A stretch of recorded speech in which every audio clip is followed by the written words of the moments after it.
Hello dear students, welcome to gateway classes. Operating system पढ़ रहे हैं हम लोग and we are in unit number 3।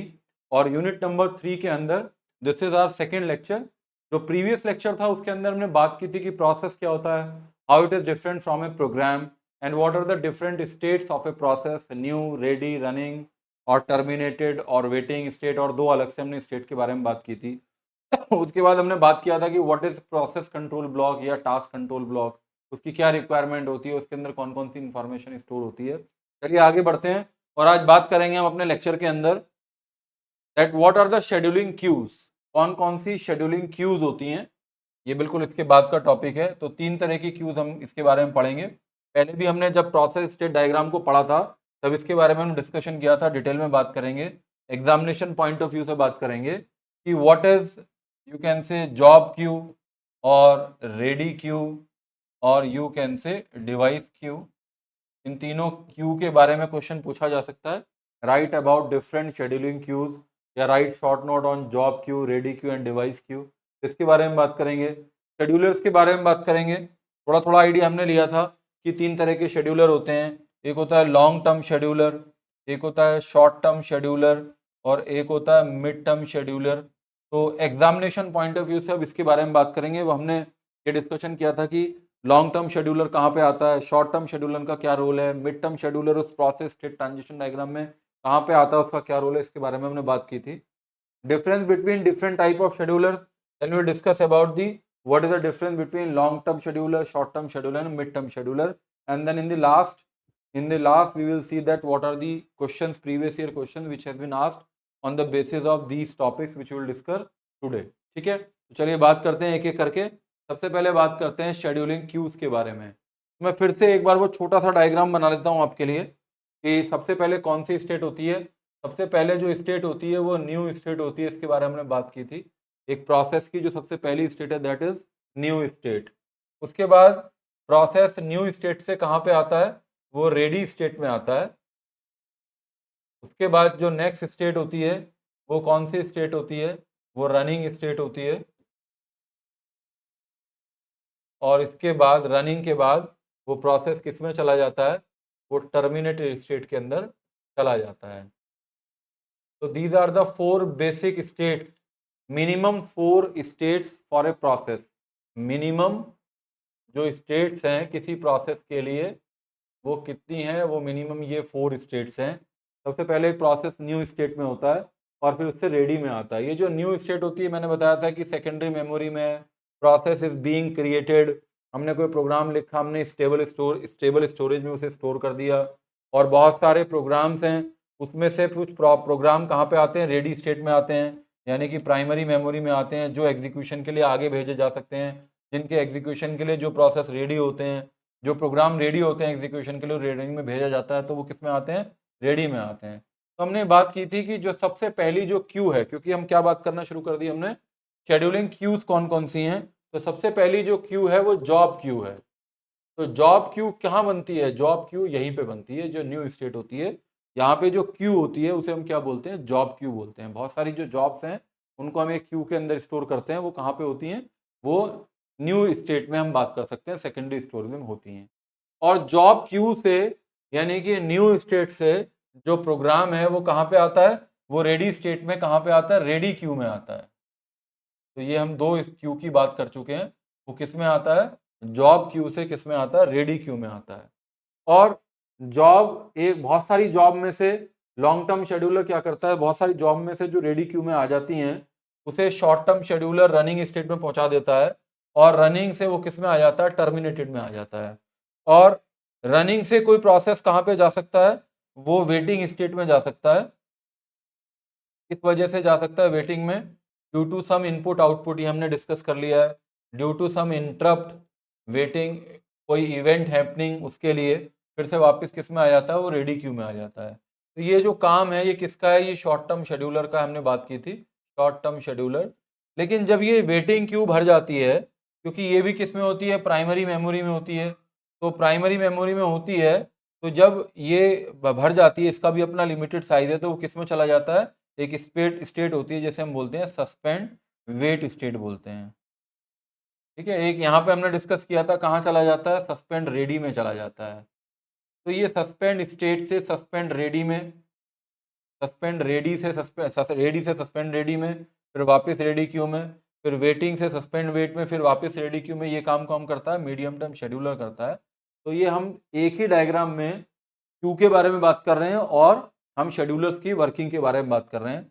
अच्छा, यहाँ पे क्या होता है कि जब रनिंग में आता है तो किसी इनपुट आउटपुट के लिए उसे इनपुट आउटपुट डिवाइसेस को यूज करना होगा, किसी आईओ पोल के लिए जाना होगा। तो यहाँ पे क्या होगा, यहाँ पे जो हर एक डिवाइस होगी जिसके लिए इसे वेट करना है, हर एक डिवाइस की अपनी एक डिवाइस क्यू होगी, हर एक डिवाइस की अपनी एक डिवाइस क्यू होगी, जिसमें एक पर्टिकुलर ऑर्डर के अंदर रिक्वेस्ट आती जाएंगी किसी उस पर्टिकुलर डिवाइस को यूज करने के लिए, उसे एलोकेट करने के लिए, उसके एलोकेशन के लिए। तो तीन तरह की हमने यहाँ पे तीन तरह की, number 1 job queue, number 2 ready queue and number 3 device Q. तीन तरह की हमने क्यू के बारे में बात की। अब एक एक करके इसके बारे में पढ़ लेते हैं। Scheduling queues, as processes enter the system, जैसे ही प्रोसेस सिस्टम में एंटर होता है, they are put into a job queue. वो कहां पे आ जाते हैं? जॉब क्यू में आ जाते हैं। Which consist of all processes in the system, which consist of all process, सारे होते हैं किस में आते हैं? जॉब क्यू में सारे होते हैं। जैसे मैंने अभी डायग्राम बना के दिखाया, ये जो न्यू है ये सेकेंडरी मेमोरी में है, ये स्टेबल स्टोरेज के अंदर स्टोर है। तो जॉब क्यू में सारे प्रोसेस होते हैं, जॉब क्यू में सारे होते हैं, रेडी में वो होते हैं जो रेडी हैं एग्जीक्यूशन के लिए। तो इस तरह से हम बात करेंगे। As processes enter the system, they are put into a job queue, which consists of all processes in the system. The job queue contains all the processes.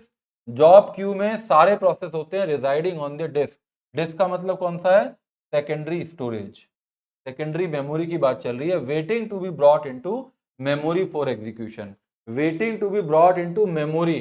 किस में आना है उनको? प्राइमरी मेमोरी में आना है फॉर एग्जीक्यूशन। और execute कौन करता है? सीपीयू करता है। तो सीपीयू डायरेक्ट किससे कम्युनिकेट कर सकता है? प्राइमरी मेमोरी से कर सकता है। इसका ये मतलब है पहले सब डिस्क में होते हैं, फिर वो किस में आना चाहते हैं? प्राइमरी मेमोरी में आना चाहते हैं, जिससे कि सीपीयू उनके ऊपर काम कर सके।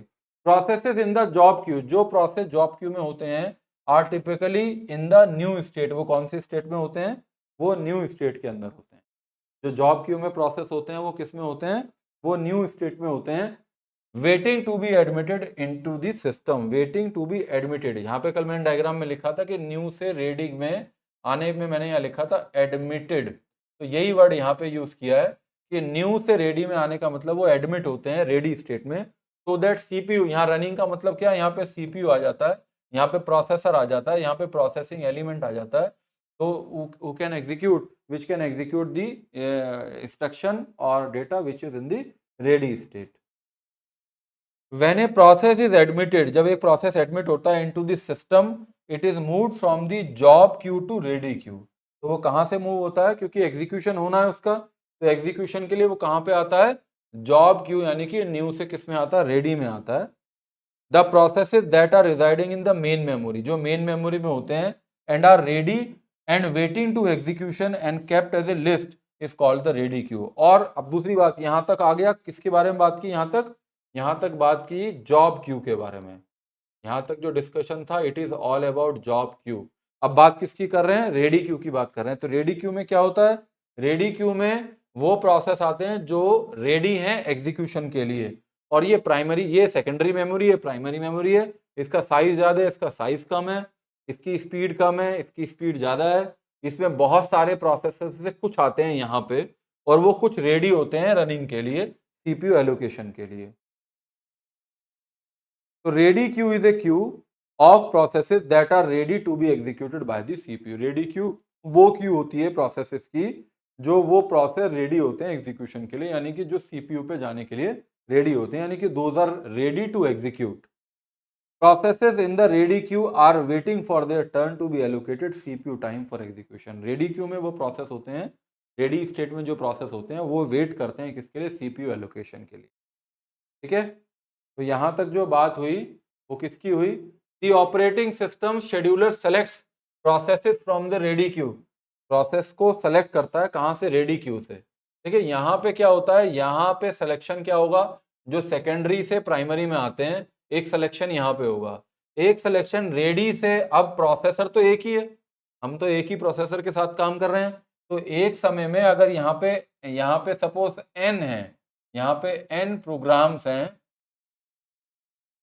हैं और यहाँ पे n प्रोसेस आ जाते हैं या n प्रोग्राम आते हैं, n या m कह देता हूँ, इससे कम n ज़्यादा है, सपोज ये 1000 है क्योंकि इसकी कैपेसिटी ज़्यादा है, सपोज यहाँ पे 100 आ जाते हैं, तो उन 100 में से कोई एक प्रोसेस किस पे जाएगा, सीपीयू पे जाएगा एग्जीक्यूशन के लिए। तो ये बहुत सारे में से किसी एक का सिलेक्शन कुछ शेड्यूलिंग एल्गोरिथम का यूज करके होता है, जो हम आगे पढ़ेंगे। उन्हें हम क्या बोलते हैं, शेड्यूलिंग एल्गोरिथम्स बोलते हैं। जैसे एक शेड्यूलिंग एल्गोरिथम होती है राउंड रॉबिन, कि एक बार में एक आएगा, फिर इसका टाइम डिसाइडेड होगा, फिर दूसरा आएगा, फिर तीसरा आएगा। एक शेड्यूलिंग एल्गोरिथम होती है शॉर्टेज जॉब फर्स्ट। ये बहुत सारी जॉब्स होती हैं जिसका काम सबसे कम होता है, छोटा होता है, उसे हम पहले लेके आते हैं। एक एल्गोरिथम होती है FCFS, जो रेडी क्यू में सबसे पहले आएगा, उसे प्रोसेस सबसे पहले मिलेगा, यानी कि सीपीयू जो प्रोसेस है उसका एलोकेशन उस प्रोसेस को पहले होगा जो रेडी क्यू में पहले आया था। या एक एल्गोरिथम होती है SRTN, shortest remaining time next, यानी कि जिसका काम कम बचा है होने के लिए उसे पहले मिलेगा चांस। या एक होती है शेड्यूलिंग एल्गोरिथम प्रायोरिटी शेड्यूलिंग, है ना। एक एल्गोरिथम है प्रायोरिटी शेड्यूलिंग। प्रायोरिटी शेड्यूलिंग का मतलब है रेडी क्यू में अगर 100 प्रोसेस हैं, वो सीपीयू के पास जाएगा, यानी कि सीपीयू उसे मिलेगा जिसकी प्रायोरिटी सबसे ज्यादा है। तो एक सिलेक्शन तो यहाँ होता है और एक सिलेक्शन यहाँ होता है। और ये सिलेक्शन किस बेसिस पे होता है, ये रेडी से रनिंग में जाने का जो सिलेक्शन ऑफ प्रोसेसेस है, ये किसी शेड्यूलिंग एल्गोरिथम के बेस पे होता है। यही बात लिख रहे हैं यहाँ पे, इसको हमें पढ़ना है। दी ऑपरेटिंग सिस्टम शेड्यूलर, जो शेड्यूलर होता है, selects process from the ready Q based on scheduling algorithm. वो किस बेसिस पे सिलेक्ट करता है, जैसे मैंने अभी आपको बताया कि यहां से यहां आएगा, किसी बेसिस पे सिलेक्ट करेगा शेड्यूलर। कौन सा शेड्यूलर होता है, शॉर्ट टर्म शेड्यूलर होता है। तो वो किसी बेसिस पे सिलेक्ट करता है। लाइक वो शेड्यूलर टर्म कौन सी होगी, जैसे कि FCFS होगी, शॉर्टेज जॉब फर्स्ट होगी, राउंड रॉबिन होगी, या फिर प्रायोरिटी होगी, एंड सो ऑन। ठीक है, क्लियर हो गया पॉइंट ये, आगे बढ़ते हैं। When a process is allocated the CPU, जब किसी प्रोसेस को CPU मिल जाता है, it execute for a while and eventually quits, बाहर आ जाता है। क्यों आ जाता है, is interrupted or waits for the occurrence of a particular event such as the completion of IO request। जैसे कि डायग्राम में देखिए कि एक प्रोसेस रनिंग में आ गया, लेकिन ड्यू टू सम IO वो कहां से वो रुक जाता है और किस में चला जाता है, वेटिंग स्टेट में चला जाता है। तो यही डिस्कशन यहाँ पे है कि वो कहां पे ड्यू टू सम आयो वेटिंग में चला जाता है। तो यहाँ पे क्या होता है, आयो का जैसे जिक्र आया, ये बात यहाँ तक किसकी बारे में थी, ये थी हमारी, पहले था हमारा जॉब क्यू, फिर हमारी बात थी रेडी क्यू की। ठीक है, अब हम डिस्कशन करना शुरू कर दिया, अब हमने डिवाइस क्यू का। हमारा जो थर्ड क्यू है दैट इज डिवाइस क्यू। तो device queues are used to manage IO devices such as disk drivers, printers and network interfaces. जैसे ही आईओ कॉल आता है, तो वो इनपुट आउटपुट कॉल, यानी कि इनपुट को रीड करना, आउटपुट पे राइट करना। तो जो रीड राइट कॉल आता है, ये पेरिफेरल डिवाइसेस के लिए या फिर जो डिवाइसेस हैं उनके लिए आता है पर्टिकुलर, जैसे कि डिस्क ड्राइव्स हैं, या प्रिंटर से कोई आउटपुट लेना है आपको, नेटवर्क इंटरफेस कार्ड से इंटरेक्ट करके आपको नेटवर्किंग एस्टेब्लिश करनी है। तो each IO device typically has its own queue. हर एक डिवाइस की, जैसे ये डिवाइस हो गई, हार्ड डिस्क हो गया, फ्लॉपी डिस्क हो गया, किसी को फ्लॉपी से कुछ रीड करना है, किसी को हार्ड डिस्क से करना है, किसी को प्राइमरी मेमोरी से करना है, किसी को प्रिंटर से प्रिंट लेना है। अगर एक साथ 10 लोगों को करना है, तो वहां पे उस प्रिंटर की एक डिवाइस क्यू होगी, जो एक पर्टिकुलर ऑर्डर में वहां पे प्रोसेस लगे होंगे।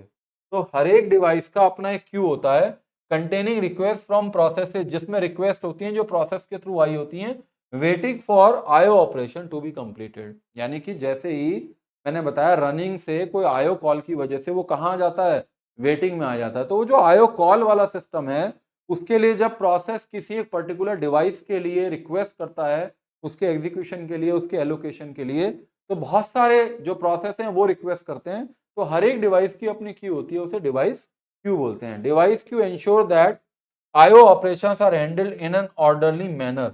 ये डिवाइस क्यू की रिस्पॉन्सिबिलिटी है कि जिस ऑर्डर में उसने मेंटेन किया है, उसी ऑर्डर को मेंटेन करते हुए सर्विस प्रोवाइड करना, एंड प्रिवेंट कन्फ्लिक्ट्स और रिसोर्स कंटेंशन अमंग प्रोसेसेस। तो ऐसा कन्फ्लिक्शन नहीं होना चाहिए डिवाइस क्यू में, इस तरह का एग्जीक्यूशन होना चाहिए जिस ऑर्डर में प्रोसेसेस की डिमांड आ रही है, उसी ऑर्डर को फॉलो करते हुए डिवाइस को, प्रोसेस को फॉलो करना चाहिए, एग्जीक्यूट करना चाहिए, एलोकेशन करना चाहिए, सर्विस प्रोवाइड करनी चाहिए। तो this is all about device. Suppose the process makes N input output request. अब यहीं से फिर से समझाने की कोशिश कर रहे हैं। सपोज एक प्रोसेस है जो रनिंग में था और वो आईओ कॉल के लिए आ जाता है। Suppose the process makes an IO request to be share device such a disk. तो वो जो आईओ की रिक्वेस्ट करता है, सपोज वो डिस्क के साथ करता है। Since there are many processes, हो सकता है कि बहुत सारे प्रोसेस है सिस्टम के अंदर, डिस्क में be busy with IO request of some other process. तो एक प्रोसेस आया, सपोज P1 आया, P1 या P5 आया, और उसने किसके लिए रिक्वेस्ट किया? एक डिस्क के लिए रिक्वेस्ट किया। लेकिन और ऑलरेडी जो डिस्क है वो किसे मिला हुआ है? प्रोसेस P1 को मिला हुआ है। तो the process therefore may have to wait for the disk. तो ये जो प्रोसेस P5 आया है, क्योंकि डिस्क को P1 के एलोकेशन, P1 को एलोकेशन है उस डिस्क का, डिस्क की जो सर्विस है P1 को मिल रही है, तो P5 को वेट करना पड़ेगा, wait for the disk. The list of process waiting for a particular device is called a device queue. तो वो जो वेट करेगा वो किस में लगेगा? उस डिवाइस क्यू में पार्ट होगा। Each device has its own device. A common representation of process scheduling is a queueing diagram. तो एक क्वेश्चन आपके एग्जाम में आ सकता है, what are different scheduling queues, explain with the help of queueing diagram, या queueing diagram की help से उसे एक्सप्लेन कीजिए। Then you can write this diagram, you can draw this diagram. इससे बिल्कुल पिक्चर क्लियर होती है। देखिए, कोई रेडी में है, रेडी का मतलब है वो किस में है? वो प्राइमरी मेमोरी में है। रेडी क्यू में है, यानी कि वो किस में है? रेडी स्टेट में है। और फिर वो किस पे चला जाता है? वो सीपीयू पे चला जाता है, यानी कि किस में चला जाता है? रनिंग में चला जाता है। और किसी तरह का इंटरप्शन नहीं होता तो बाहर निकल जाता है। तो बाहर वो कहाँ पहुंच जाता है? टर्मिनेटेड स्टेट में पहुंच जाता है। तो कोई प्रॉब्लम नहीं है। एक प्रोसेस आया, कहां से आया? न्यू से आया, यानी कि एक जॉब आई, न्यू से आई, किसमें चला गया? रेडी स्टेट में चला गया, प्राइमरी मेमोरी में। उसके बाद वो सीपीयू के पास चला गया, रनिंग हो गया, और उसके बाद अपना विदाउट एनी इंटरप्शन उसने अपना काम खत्म किया, तो जॉब फिनिश हो गया, वो एग्जिट स्टेट में चला गया, यानी कि टर्मिनेटेड में चला गया, कोई दिक्कत नहीं है। लेकिन सीपीयू के आने के पास अगर उसे आईओ कॉल करना है तो वो किस में आएगा? वो आईओ रिक्वेस्ट के लिए चला जाएगा। तो एक क्यू ये हो गई, कौन सी? आईओ क्यू बन गई, इनपुट आउटपुट क्यू बन गई। अगर वो सपोज की कोई टाइम स्लाइस एक्सपायर हो गया, जैसे कि मल्टी प्रोग्रामिंग करनी है और राउंड रॉबिन एल्गोरिथम को इंप्लीमेंट करना है, पहले भी मैं आपको बता चुका हूं कि राउंड रॉबिन एल्गोरिथम में हम क्या करते हैं, जो रिसोर्स का जो टाइम है, प्रोसेसर का टाइम, वो डिवाइड करते हैं, हर एक प्रोसेसर को फेयर शेयर एल्गोरिथम का यूज करके प्रोवाइड करते हैं। जैसे 4 प्रोसेस है तो हर एक को 4-4 का या 3-3 का टाइम दे देंगे। और जब पहला प्रोसेस जिसको 5 सेकंड का टाइम चाहिए, लेकिन अगर 3 में पूरा नहीं हो पाता है, तो उसे हम डी एलोकेट कर देते हैं, प्रोसेसर उससे ले लेते हैं, फिर दूसरे को चांस देते हैं। तो अगर वो दूसरे को चांस देते हैं, टाइम स्लाइस एक्सपायर्ड हो जाए, तो फिर ये क्यू बन जाएगी। ऐसे प्रोसेस जिनका टाइम स्लाइस एक्सपायर हो गया तो वो इस क्यू में आ जाएंगे। सपोज एक प्रोसेस एग्जीक्यूट हो रहा था, उसने एक फोर्क, एक बहुत फेमस कमांड है जिसके सब चाइल्ड बनते हैं, किसी एक चाइल्ड प्रोसेस का, किसी एक प्रोसेस का एक चाइल्ड प्रोसेस क्रिएट हो जाता है। तो उसके लिए भी आपको एक क्यू मेंटेन करनी पड़ेगी। ऐसे प्रोसेस जो फॉर्क ए चाइल्ड करते हैं, तो उसके लिए भी एक क्यू आ जाएगी। उसके बाद ऐसा भी हो सकता है कि वेट फॉर एन इंटरप्ट, जैसे वो वेटिंग स्टेट में जाता है तो उसकी भी अपनी एक क्यू बनेगी। तो ये सारी क्यूज हैं ये। जब इस क्यू को पूरा कर लेता है, यानी कि आईओ रिक्वेस्ट कंप्लीशन होता है, तो आईओ का कंप्लीशन के बाद फिर रेडी स्टेट में आ जाता है। टाइम स्लाइस एक्सपायर हुआ और अगर इसका फिर से चांस आता है तो फिर वो रेडी क्यू में आके लग जाता है। यानी कि इसको 5 सेकंड करना था प्रोसेस को, 3 सेकंड में हुआ, तो बाकी वापस किस में आ गया? रेडी क्यू में आ गया। फिर इसके लिए फॉर के चाइल्ड का मतलब है कि एक सब प्रोसेस क्रिएट हुआ, उसका एग्जीक्यूशन कंप्लीट हो गया, तो फिर वो किस में आ गया? रेडी क्यू में आ गया।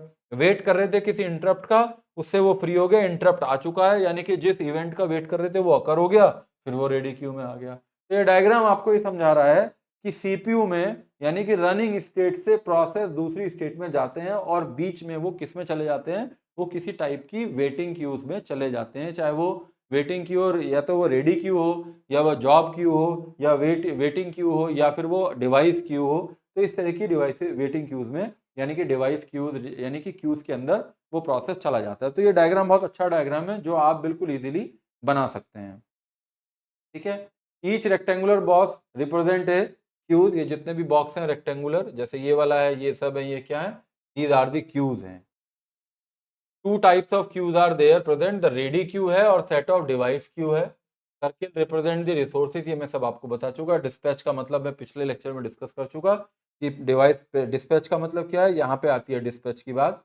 ये जब यहाँ से जो शॉर्ट टर्म शेड्यूलर है उसे क्या बोलते हैं, उसे डिस्पैचर भी कहते हैं। उसे क्या बोलते हैं, डिस्पैचर भी कहते हैं। तो सीपीयू शेड्यूलर भी इसे कहते हैं, सीपीयू शेड्यूलर भी इसे कहते हैं। तो सीपीयू शेड्यूलर या डिस्पैचर या फिर short term scheduler ready state से प्रोसेस को किस में डिस्पैच कर देता है, रनिंग में ले आता है। तो डिस्पैचर का डिस्कशन भी ऑलरेडी हम समझ चुके हैं। Once the process allocated to CPU and executing one of several enter events could occur. तो ये बात हमने सारी डायग्राम में कर ली कि जब एक प्रोसेस सीपीयू को मिल जाता है, प्रोसेस को सीपीयू एलोकेशन होता है, तो उसके बाद भी ये सारी बातें हो सकती हैं। तो आप इसको पढ़ सकते हैं यहाँ से, ये हम सारा पढ़ चुके हैं, डायग्राम में देख चुके हैं। अब बात आती है दूसरा जो हमारा टॉपिक है। पहला टॉपिक हमने कवर कर लिया कि सीपीयू जो शेड्यूलिंग क्यूज हैं वो कौन कौन सी हैं। आपको ये डायग्राम बनाना है और आपको इसमें अंदर रेडी क्यू और डिवाइस क्यू और जॉब क्यू के बारे में एक्सप्लेन करना है।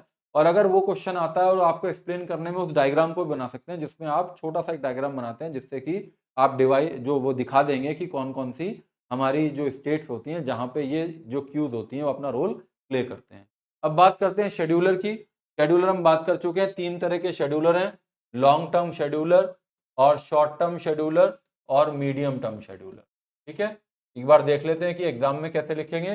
Scheduler in operating systems are software component होते हैं, ऑब्वियसली सॉफ्टवेयर कंपोनेंट होते हैं, responsible for managing the allocation of system resources to processes. Scheduler क्या करते हैं, शेड्यूलर जॉब क्यू से, एक शेड्यूलर होता है तो जॉब क्यू से कहाँ पे लाता है, रेडी क्यू में लाता है। एक शेड्यूलर होता है जो रेडी क्यू से रनिंग में लेके आता है, और एक शेड्यूलर होता है जो वेटिंग स्टेट से, यानी कि जो वेटिंग स्टेट में चला जाता है, ब्लॉक स्टेट में चला जाता है, उन्हें वापस से रेडी क्यू में लाने का काम करता है, यानी कि स्वैप इन और स्वैप आउट करने का काम करता है। वो कौन करता है, मिड टर्म शेड्यूलर करता है। चलिए बात कर लेते हैं। They play a crucial role in determining which processes get to use the CPU for how long and in what order. There are several type of scheduler. First one is long term scheduler, which is also known as job scheduler. long term को scheduler को job scheduler भी कहते हैं। long term scheduler का क्या काम होता है, कल भी हमने बात की थी, पिछले लेक्चर में हमने बात की थी कि लॉन्ग टर्म शेड्यूलर का काम होता है जो डिग्री ऑफ मल्टी प्रोग्रामिंग को मेंटेन करने का काम करता है। डिग्री ऑफ मल्टी प्रोग्रामिंग का क्या मतलब होता है, एक बार फिर छोटा सा एक डिस्कशन कर लेते हैं। डिग्री ऑफ मल्टी प्रोग्रामिंग का ये मतलब है कि बहुत सारे प्रोसेसेस में से 1000 में से यहाँ कितने आ सकते हैं, उतने आने चाहिए। मल्टी प्रोग्रामिंग का मतलब क्या है, मल्टी प्रोग्रामिंग का मतलब ये है एक हमारे पास प्राइमरी मेमोरी है और उसके अंदर जितने प्रोसेसेस आ सकते हैं उतने प्रोसेस आपको लेके आने हैं। जब इसमें मल्टी प्रोसेस होंगे यानी कि प्रोसेस एक से ज्यादा होंगे तभी सीपीयू इनके ऊपर काम कर पाएगा, सीपीयू तभी इनके ऊपर काम कर पाएगा। सपोज एक प्रोसेस P1 है, एक P2 है, एक P3 है। सपोज P1 आपने एलोकेट कर दिया सीपीयू को, सीपीयू ने P1 के ऊपर काम करना शुरू किया और ड्यू टू सम इंटरप्ट, वो सारी बात हम कर चुके हैं, इनपुट आउटपुट कॉल P1 से सीपीयू ले लेते हैं तो फिर P2 आ जाता है, फिर P3 आ जाता है। तो इस तरीके से अगर ये P1 P2 P3 होंगे तभी तो हम सीपीयू यूटिलाइजेशन इंक्रीज करेंगे। इसीलिए सीपीयू यूटिलाइजेशन को इंक्रीज करने के लिए हम कौन सा कॉन्सेप्ट यूज करते हैं, मल्टी प्रोग्रामिंग। और डिग्री ऑफ मल्टी प्रोग्रामिंग का मतलब है number of processes in primary memory. जितने ज्यादा प्रोसेस होंगे उतना ही सीपीयू यूटिलाइजेशन इंक्रीज होगा। हालांकि इसके लिए एक प्रॉब्लम भी है, वो आगे डिस्कस करेंगे। लेकिन ये जो लॉन्ग टर्म शेड्यूलर है वो क्या करता है, long term scheduler degree of multi programming maintain करने का काम करता है। ये लॉन्ग टर्म शेड्यूलर की जिम्मेदारी है कि ज्यादा से ज्यादा प्रोसेस जो उसके पास है, जो सेकेंडरी मेमोरी में है, उन्हें कहां पे लेके आना है, प्राइमरी मेमोरी में लेके आना है। तो long term scheduler selects processes from job queue, ये बात हम जानते हैं। जो जॉब क्यू का मतलब है वो कौन सी स्टेट है, न्यू स्टेट है। तो long term scheduler selects processes from the job queue और क्रिएट्स न्यू प्रोसेसेस, क्योंकि उसमें हमने क्या लिखा था न्यू में, प्रोसेसेस आर बीइंग क्रिएटेड या process has been created and stored in stable storage and load them into memory for execution. कौन सी मेमोरी, प्राइमरी मेमोरी। ये लॉन्ग टर्म शेड्यूलर का काम है। Long term scheduler control the degree of multi program. We have discuss कैसे, how it maintain the degree of multi program. Long term scheduling decisions are made infrequently, ये word याद रखिएगा। ये जो long term scheduler है ये जो decision करता है ये पिक्चर में आता है इनफ्रीक्वेंटली, क्योंकि डिस्कशन किस किस के बीच में हो रहा है, सेकेंडरी मेमोरी और प्राइमरी मेमोरी के बीच में हो रहा है। सेकेंडरी मेमोरी की स्पीड प्राइमरी मेमोरी की स्पीड से कम है और सेकेंडरी मेमोरी का स्पेस प्राइमरी मेमोरी की स्पीड से बड़ा, स्पेस से ज्यादा है। तो ये बहुत इनफ्रीक्वेंट कम्युनिकेशन है किसका, सेकेंडरी का प्राइमरी के साथ। और वो कौन करता है? Long term scheduler. तो कभी कभी आता है। They involve moving processes between secondary storage and main storage. अगर यही बात मैं रेडी टू रनिंग करूंगा तो वहां पे इनफ्रीक्वेंटली की जगह लिखूंगा फ्रीक्वेंटली। वहां पे तो बार बार एक प्रोसेस में सीपीयू के पास आता है, नहीं होता है काम तो फिर दूसरा प्रोसेस आता है। ये कम्युनिकेशन, वहां कम्युनिकेशन फ्रीक्वेंट है, यहाँ कम्युनिकेशन इनफ्रीक्वेंट है। इन वर्ड्स को याद रखिएगा, ये गेट में भी क्वेश्चन आता है। In general most processes can be described as input output bound और CPU bound. Long term scheduler का एक काम और है, ये पहला काम है लॉन्ग टर्म शेड्यूलर का। पहला काम है डिग्री ऑफ मल्टी प्रोग्रामिंग। दूसरा काम क्या है? ये दूसरा काम है, क्योंकि आपको मालूम है दो तरह के प्रोसेसेस होते हैं, सीपीयू बाउंड प्रोसेसेस और input output bound processes. We have already discuss in previous lecture. CPU bound process वो प्रोसेसेस होते हैं जो सीपीयू के साथ ज्यादा समय तक रहना चाहते हैं या सीपीयू को ज्यादा यूटिलाइज करते हैं। और आईओ बाउंड प्रोसेस वो होते हैं जो इनपुट आउटपुट डिवाइसेस के साथ ज्यादा रहना चाहते हैं। तो ये लॉन्ग टर्म शेड्यूलर की जिम्मेदारी है कि वो किस तरह के प्रोसेसेस लाए। वो मिक्स टाइप के प्रोसेसेस लाए, ये वर्ड होगा यहाँ पे, जो मिक्स टाइप के प्रोसेसेस लाए। वो मिक्स क्यों लाए? अगर ज्यादा प्रोसेस सीपीयू बाउंड टाइप के होंगे तो डिवाइसेस सीपीयू यूटिलाइजेशन बढ़ेगा लेकिन डिवाइस यूटिलाइजेशन घट जाएगा। अगर ज्यादा प्रोसेस आईओ बाउंड टाइप के होंगे तो प्रोसेस का यूटिलाइजेशन कम हो जाएगा और सारे प्रोसेस आते जाएंगे, क्योंकि वो आईओ टाइप का है तो इनपुट आउटपुट की वजह से वेटिंग में जाता रहेगा। तो इससे सिस्टम जो होगा इम्बैलेंस हो जाएगा। तो क्या करना है हमें? It is important that the long term scheduler select a good process mix of IO bound and CPU bound processes. ये बात मैं बता चुका। If all process are IO bound तो क्या होगा? If all processes are CPU bound तो क्या होगा? तो हमें क्या करना चाहिए? The system with the best performance will thus have a combination of CPU bound and IO bound processes। तो एक क्वेश्चन आपका गेट में यहां से भी आता है कि why the combination of CPU bound and IO bound process is required। उसमें चार ऑप्शन मिल जाते हैं कि इस वजह से कि इसकी प्रोसेसर की जो यूटिलाइजेशन है, यानी कि जो सिस्टम का जो बैलेंस बना रहा है, इस वजह से ये होना चाहिए। तो इस तरह का उसमें एक ऑप्शन होता है। अगर ज्यादा प्रोसेस सीपीयू बाउंड टाइप के होंगे तो क्या होगा? ये हो सकता है क्वेश्चन। अगर ज्यादा प्रोसेस आईओ बाउंड के होंगे तो क्या एक क्वेश्चन ये हो सकता है। एक क्वेश्चन ऑब्जेक्टिव टाइप ये भी हो सकता है कि who maintain this mix type of processes को लाने की जिम्मेदारी किसकी है? इसकी जिम्मेदारी है किसकी? लॉन्ग टर्म शेड्यूलर की। कहां से कहां लाता है? Long term scheduler job queue से रेडी क्यू में प्रोसेसेस को लेके आता है। ठीक है, चलिए आगे बढ़ते हैं। अब बात करते हैं शॉर्ट टर्म शेड्यूलर की। शॉर्ट टर्म शेड्यूलर क्या करता है? रेडी से किस में लाने का काम करता है? रेडी से रनिंग में लाने का काम करता है। The short term scheduler selects which ready process in the ready queue will be executed next and allocate the CPU time to it। यानी कि रेडी से रनिंग में कौन आएगा, यानी कि सीपीयू अब किसे मिलेगा? ये शॉर्ट टर्म करता है। It makes frequent decisions. वो वहां इनफ्रीक्वेंट था, यहाँ फ्रीक्वेंट है, ये बात ध्यान रखिएगा। Frequent decision often on the order of milli second और micro second. Short term scheduling is concern with optimising CPU utilisation, throughput, response time and fairness among processes. यानी कि जो प्रोसेसेस को एक फेयरनेस मिले, या सिस्टम की रेस्पॉन्सिवनेस बढ़े, या सिस्टम का थ्रूपुट बढ़े, रिसोर्स का यूटिलाइजेशन बढ़े, ये सारी जिम्मेदारी किसकी है? ये शॉर्ट टर्म शेड्यूलर की है। तो ये कैसे करता है? ये ऑलरेडी मैं बता चुका हूं कि ये शेड्यूलिंग एल्गोरिथम का यूज करता है, जैसे कि FCFS, round robin, shortage job first, shortage job next, या प्रायोरिटी शेड्यूलिंग। इस तरह की शेड्यूलिंग एल्गोरिथम का यूज करके ये सीपीयू यूटिलाइजेशन को बढ़ाता है, थ्रूपुट को बढ़ाता है, यानी कि 1 यूनिट ऑफ टाइम में ज्यादा काम करता है। रेस्पॉन्स टाइम बढ़ा देता है, जैसे कि राउंड रॉबिन है तो रेस्पॉन्स टाइम बढ़ जाता है, हर 3 सेकंड के बाद सबको रेस्पॉन्स मिलेगा। या फिर जैसे ये राउंड रॉबिन है, शेड्यूलिंग है, इन सब का यूज करके ये क्या करता है? इन सभी काम को इंप्लीमेंट करता है। मीडियम टर्म शेड्यूलर कर लेते हैं। मीडियम टर्म शेड्यूलर ऑलरेडी पढ़ चुके हैं। जब प्रोसेस आयो कॉल के लिए सीपीयू किसी प्रोसेस को एग्जीक्यूट कर रहा है, लेकिन due to some input output, या फिर किसी इंटरप्ट की वजह से, या हायर प्रायोरिटी प्रोसेस की वजह से, या फिर किसी आईओ इवेंट कंप्लीशन की वजह से वो किस में चला जाता है? वो वेटिंग में चला जाता है। तो स्वैप इन और स्वैप आउट का काम कौन करता है? मीडियम टर्म शेड्यूलर करता है। The medium term scheduler may be present in some operating system, especially those with memory management techniques like swapping और paging। अभी आप आगे चौथी यूनिट में पढ़ेंगे कि पेजिंग का क्या मतलब है, सेगमेंटेशन का क्या मतलब है, why memory divide to pages, कैसे पेजिंग में डिवाइड करके हम मल्टी प्रोग्रामिंग को इंप्लीमेंट करते हैं, डिग्री ऑफ मल्टी प्रोग्रामिंग को बढ़ाते हैं। तो ये सब हम कॉन्सेप्ट पढ़ेंगे। तो जहां पे ये पेजिंग का कॉन्सेप्ट होता है, जिसमें मेमोरी पेजेस के अंदर डिवाइड हो जाती है, एक प्रोसेस नंबर ऑफ पेजेस के अंदर डिवाइड होता है, तो हमारी कोशिश ये रहती है कि ज्यादा से ज्यादा पेजेस किस में रहें? मेमोरी के अंदर रहें। सपोज एक 10 प्रोसेस हैं और हर प्रोसेस के एक एक पेज को हम मेमोरी में ले आते हैं, तो हमारे इससे फायदा क्या होगा, जब सीपीयू को किसी प्रोसेस की रिक्वायरमेंट होगी तो उसकी अवेलेबिलिटी उस पेज के होने की वजह से प्राइमरी मेमोरी में रहेगी। ये एक बड़ा कॉन्सेप्ट है, आगे जाके बात करेंगे।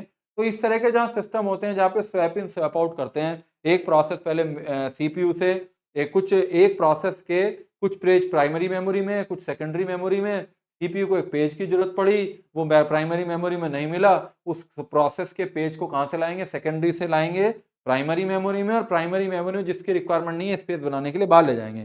तो swap in swap out, swap in swap out, in process में ये सारी जिम्मेदारी किसकी होती है, मिड टर्म शेड्यूलर की होती है। It perform process swapping, moving process between main memory and secondary memory to manage memory usage efficiently. तो वही बात मैंने आपकी स्टोरी सुनाई अभी कि जब सीपीयू को किसी प्रोसेस की रिक्वायरमेंट होती है तो प्रोसेस के लिए वो प्राइमरी मेमोरी को ढूंढता है। प्राइमरी मेमोरी में क्योंकि किसी प्रोसेस के सपोज एक प्रोसेस 5 पेजेस में डिवाइड है तो एक पेज मिल जाता है, दूसरा नहीं मिलता है, तो वो दूसरा लेने के लिए फिर सेकेंडरी पे जाना पड़ेगा, सेकेंडरी से प्राइमरी में आएगा, प्राइमरी में क्योंकि 5 ही पेज स्टोर हो सकते थे तो एक बाहर जाएगा, स्वैप आउट होगा, फिर स्वैप इन होगा। तो ये सारा जो काम है वो किसका है, मिड टर्म शेड्यूलर का है।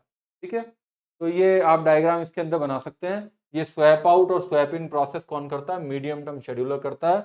और रेडी क्यू में कितने हो सकते हैं, कुछ जो प्रोसेस हैं वो सीपीयू को मिलते हैं और सीपीयू से एग्जीक्यूट होने के बाद बाहर चले जाते हैं। तो ये बेसिकली जो डायग्राम जो बनाया है ये केवल ये प्रोसेस दिखाने के लिए बनाया है। स्वैप इन और स्वैप आउट का काम कौन करता है, मिड टर्म शेड्यूलर करता है। तो ये डायग्राम आप बना सकते हैं। हेडिंग, जितने ज्यादा हेडिंग रखेंगे, जितने ज्यादा पॉइंट्स में लिखेंगे और जितने ज्यादा डायग्राम बनाएंगे, you will get good marks. ठीक है, ये मैं साफ बता चुका कि मीडियम टर्म शेड्यूलर क्या करता है। लेकिन मीडियम टर्म शेड्यूलर एक काम और करता है, जो एक प्रॉब्लम होती है थ्रेशिंग, उसको दूर करने का काम भी करता है। वैसे थ्रेशिंग जो है मेन मेमोरी में, जो हमारा मेमोरी है, जो चौथा यूनिट है मेन मेमोरी, जो मेमोरी मैनेजमेंट है फोर्थ यूनिट, उसके अंदर एक ही कॉन्सेप्ट है थ्रेशिंग। तो उसका एक छोटा सा आइडिया मैं आपको यहाँ दे रहा हूँ कि मिड टर्म शेड्यूलर कैसे करता है। वहां पे डिस्कशन ये है कि जैसे जैसे डिग्री ऑफ मल्टी प्रोग्रामिंग बढ़ती है, ये है डिग्री ऑफ मल्टी प्रोग्रामिंग, और इधर की तरफ है सीपीयू यूटिलाइजेशन। थ्रैशिंग का क्या मतलब है, कम शब्दों में 2 नंबर के लिए समझिए कि जैसे जैसे डिग्री ऑफ मल्टी प्रोग्रामिंग बढ़ती है सीपीयू यूटिलाइजेशन बढ़ता है। लेकिन एक स्टेज ऐसी आ जाती है कि डिग्री ऑफ मल्टी प्रोग्रामिंग बढ़ने की वजह से धीरे धीरे धीरे धीरे सीपीयू यूटिलाइजेशन कम हो जाता है, और एक स्टेज ऐसी आती है वो बिल्कुल मिनिमम हो जाता है। इस प्रॉब्लम को जहां से घटना शुरू होता है इसे हम बोलते हैं थ्रेशिंग। तो आंसर क्या मिला आपको, थ्रेशिंग ऐसी प्रॉब्लम है कि डिग्री ऑफ मल्टी प्रोग्रामिंग के बढ़ने की वजह से सीपीयू यूटिलाइजेशन एक स्टेज पे आके कम हो जाता है, डिक्रीज हो जाता है। तो इस वजह से एक प्रॉब्लम आ जाती है, थ्रेशिंग कहते हैं। अब भाई आपसे पूछे भाई डिग्री ऑफ मल्टी प्रोग्रामिंग से सीपीयू यूटिलाइजेशन कैसे बढ़ रहा है, तो जो अभी एग्जांपल मैंने आपके सामने लिया कि हमने डिग्री ऑफ मल्टी प्रोग्रामिंग बढ़ाने के लिए जो प्राइमरी मेमोरी है इसे इंप्लीमेंट करने के लिए हमने क्या किया, प्राइमरी मेमोरी के अंदर हमने प्रोसेस लेके आए, हर प्रोसेस के कुछ पेजेस लेके आए। जैसे प्राइमरी मेमोरी में मैं कहता हूं कि एक प्राइमरी मेमोरी में प्रोसेस P1 का एक पेज लिया है, प्रोसेस 2 का एक पेज लिया है, प्रोसेस 3 का एक पेज लिया है, प्रोसेस 4 का लिया है, हर प्रोसेस का एक एक पेज लिया है। अब प्रोसेस का पेज लाए क्यों, जिससे कि ज्यादा से ज्यादा प्रोसेस जो है मेमोरी में आ जाए।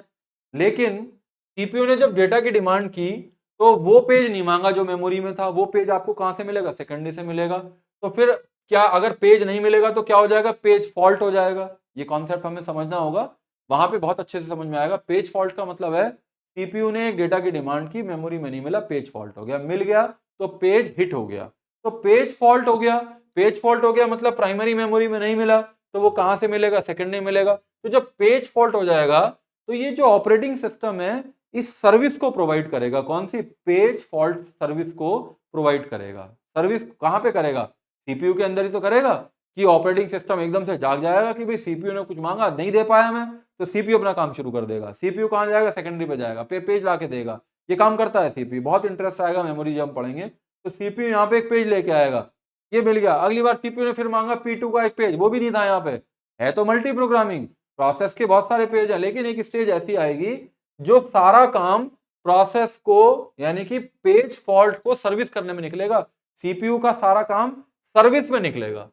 सर्विस करनी पड़ेगी उसे पेज फॉल्ट की, कि भाई जो प्राइमरी मेमोरी में नहीं मिल रहा है अल्टीमेटली सीपीयू को तो देना है, तो वो कौन करेगा? Operating system. फिर फटाफट लाएगा सेकेंडरी से, फिर यहां लाएगा, एक को बाहर निकालेगा। तो पेज फॉल्ट सर्विस में वो ज्यादा टाइम लगाएगा। किसमें नहीं लगाएगा सारा टाइम? वो एग्जीक्यूशन में नहीं लगाएगा। जब वो सारा काम पेज फॉल्ट सर्विस देने में लगा देगा, पेज फॉल्ट को सर्विस करने में लगा देगा, तो उसका यूटिलाइजेशन घट जाएगा।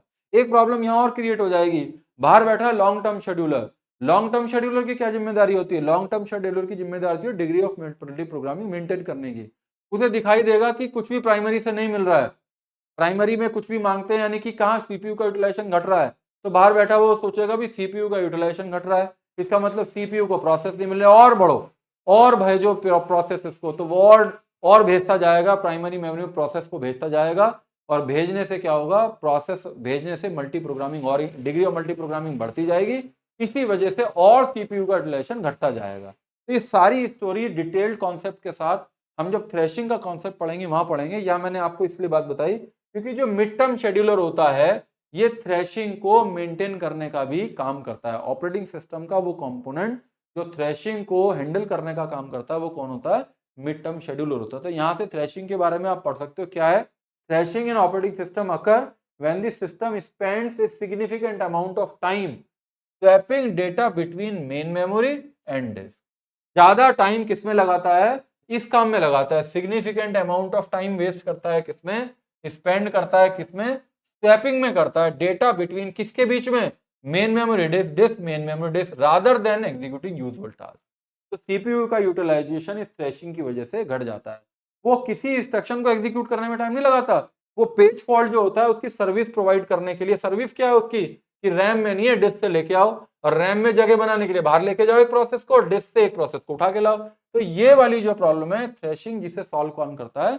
मिड टर्म शेड्यूलर करता है। तो ये भी आप अपने एग्जाम में जब ये क्वेश्चन आएगा कि what is the role of the mid term scheduler, अगर आप इस स्टेज पे इस कॉन्सेप्ट को बताते हो कि थ्रेशिंग की एक प्रॉब्लम में मिड टर्म शेड्यूलर सॉल्व करता है, उसे ओवरकम करता है, उसे मेंटेन करता है, उसे हैंडल करता है, तो आपको बहुत अच्छे नंबर इसके अंदर मिलेंगे। ठीक है, ये डायग्राम इसका ये आगे भी आप पढ़ेंगे, वहां पे और पूरे क्वेश्चन के लिए हम बात करेंगे। तो ये स्वैपिंग का काम है। The process is swapped out and in later swapped in by the medium term scheduler. तो ऑलरेडी बात कर चुके हैं, ये भी 4 लाइन आप पढ़ सकते हो कि डिग्री मल्टी प्रोग्रामिंग मेंटेन करने का काम करने की वजह से स्वैपिंग का हेडेक बढ़ जाता है।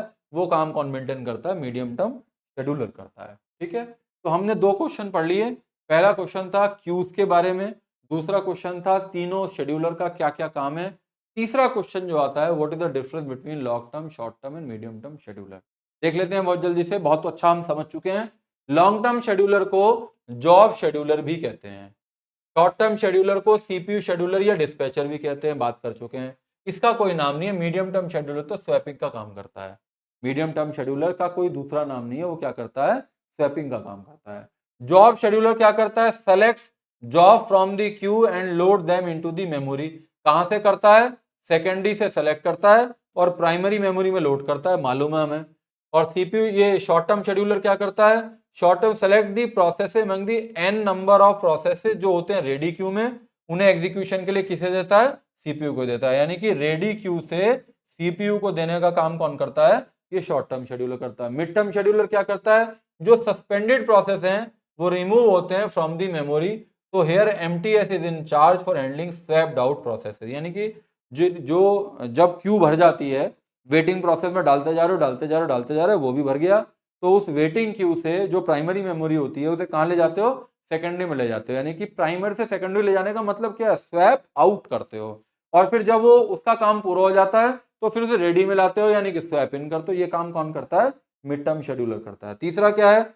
ये स्लोअर है, बिल्कुल ठीक है, क्योंकि सेकेंडरी से और प्राइमरी का कम्युनिकेशन है, स्लोअर है। ये बिटल फास्टर है, क्योंकि किसका कम्युनिकेशन किससे है? ये सीपीयू, मेन मेमोरी का सीपीयू से है। और ये एवरेज है, क्योंकि ये किसके साथ काम करता है? प्राइमरी और memory, CPU primary, primary secondary, CPU primary, primary secondary, इसमें काम करता है। तो इसकी स्पीड जो है एवरेज स्पीड है। देखिए बहुत अच्छे से हम समझ चुके हैं डायग्राम से 2 बार, तो easily we can write the difference. Also control the degree of multi program, बिल्कुल ठीक है। ये जो long term scheduler degree of multi program maintain करता है, इसका कंट्रोल लेस होता है डिग्री ऑफ मल्टी प्रोग्रामिंग पे। इससे तो जो मिल जाता है उनके प्रोसेस करता है सीपीयू को, और reduces the degree of multi programming. ये क्यों डिग्री रिड्यूस करता है? क्योंकि ये तो सीपीयू से कहां लाता है? ये सेकेंडरी में भेजता है, तो डिग्री ऑफ मल्टी प्रोग्रामिंग को ये रिड्यूस करता है।